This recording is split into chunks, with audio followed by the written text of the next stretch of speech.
السلام علیکم ورحمۃ اللہ وبرکاتہ۔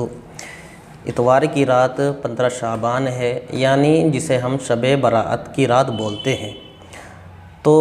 شب برات کی رات ہمیں کیا کرنا چاہیے، یہ اس ویڈیو کے اندر میں آپ کو بتاؤں گا۔ دیکھیے، شب رات جو ہوتی ہے اس رات کے اندر ہمارے یہاں بہت زیادہ خرافات ہوا کرتی ہے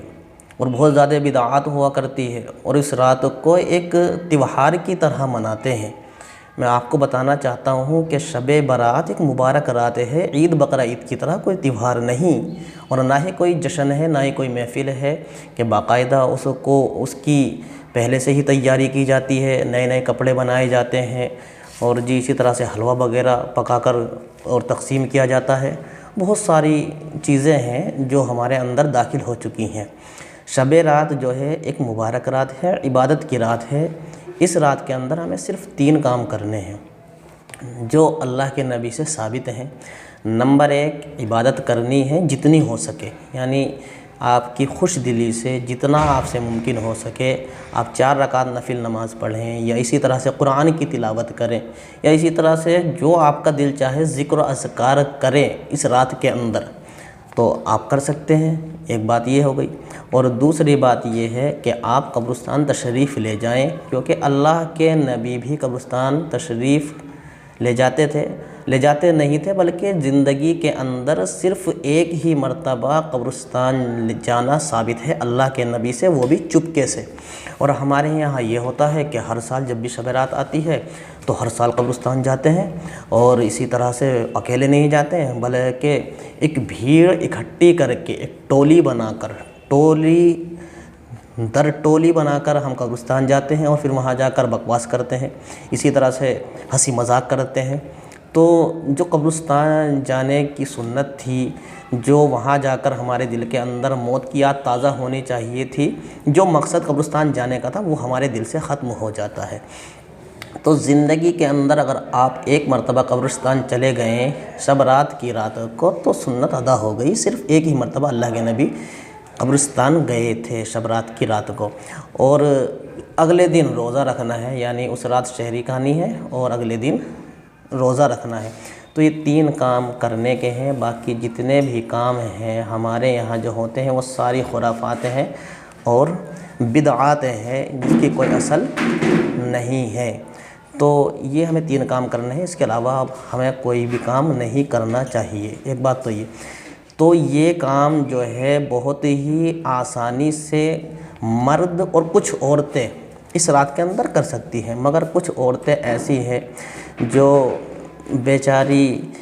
ناپاک ہو جاتی ہیں، یعنی ان کو پیریڈ وغیرہ آ جاتے ہیں، تو وہ اب دکھی ہوتی ہیں۔ انہوں نے پہلے سے پلان بنا رکھا تھا کہ ہم اس رات کے اندر اتنے پارے پڑھیں گے،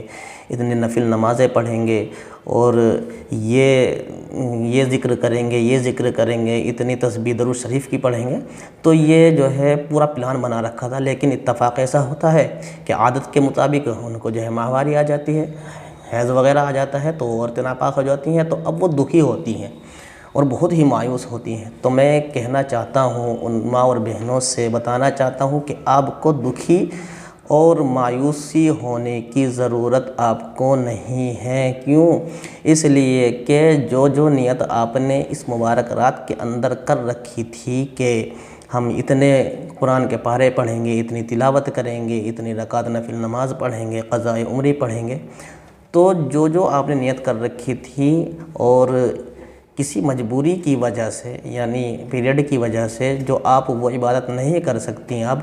تو اب آپ مایوس نہ ہو، کیونکہ اللہ تبارک و تعالی آپ کو اسی کے بقدر، یعنی آپ کی جو نیت تھی، آپ کی نیت کے بقدر آپ کو اجر و ثواب ضرور عطا فرمائے گا۔ اس وجہ سے کہ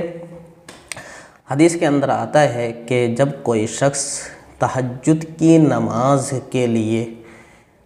نیت کر کے سوئے کہ میں رات کو اٹھوں گا اور تہجد کی نماز پڑھوں گا، اور وہ الارم لگا کر بھی سو گیا، اسی طرح سے جو اس نے کرنا تھا وہ کر لیا، سارے انتظام اس نے کر لیے، الارم بھی لگا لیا اور جلدی بھی سو گیا، لیکن اتفاق ایسا ہوا اس کی آنکھ نہیں کھلی کسی وجہ سے،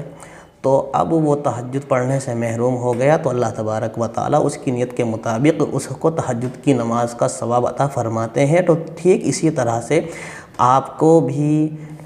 جو آپ نے نیت کر رکھی تھی کہ اتنے پارے میں قرآن کی تلاوت کے پڑھوں گی، پوری رات عبادت کروں گی، اگلے دن کا روزہ رکھوں گی، تو آپ کی نیت کے مطابق آپ کو بھی اسی عبادت کا اجر و ثواب اللہ تبارک و تعالی عطا فرمائیں گے۔ اور رہی بے بات کہ آپ جو ہے قرآن کی تلاوت نہیں کر سکتی، نماز نہیں پڑھ سکتی، تو آپ یہی دو چیزیں تو نہیں کر سکتی، باقی آپ تسبیحات پڑھ سکتی ہیں۔ درود شریف کی تسبیح آپ پڑھ لیجئے، پہلے کلمے کی تسبیح آپ پڑھ لیجئے، دعا آپ کر لیجئے، استغفار کی تسبیح آپ پڑھ لیجئے، آپ یہ سارے کام کر سکتے ہیں اس حالت کے اندر۔ صرف قرآن ہی تو نہیں پڑھ سکتی، اور اسی طرح سے آپ نماز ہی نہیں پڑھ سکتی، تو کیا ہو، آپ یہ دو چیزیں نہ کریے تو آپ کو مایوس ہونے کی بھی ضرورت نہیں ہے، اس کا ثواب اللہ تبارک و تعالی آپ کو ایسے دے دے گا نیت کے اوپر ہی۔ اور رہی بات یہ ہے کہ آپ کیا کر سکتی ہیں، تو آپ دعا، استغفار، تسبیحات پڑھ سکتی ہیں، کوئی پریشانی نہیں ہے، کوئی حرج کی بات نہیں ہے۔ امید ہے آپ کو میری بات اچھے سے سمجھ میں بھی آ گئی ہوگی، اور آپ کو یہ بات سن کر بجائے مایوسی کے آپ کو خوشی بھی محسوس ہوئی ہوگی، جو آپ کے دل کے اندر مایوسی سی چھا گئی تھی کہ ہم ناپاک ہو گئے ہیں اور ہم اب کوئی بھی کام نہیں کر سکتے۔ تو دعا کریں اللہ تبارک و تعالی ہم سب کی اس رات کے اندر مغفرت فرمائے، اور آئندہ سال جو آنے والا ہمارا سال ہے، اس سال کے اندر برکت عطا فرمائے۔ السلام علیکم ورحمۃ اللہ وبرکاتہ۔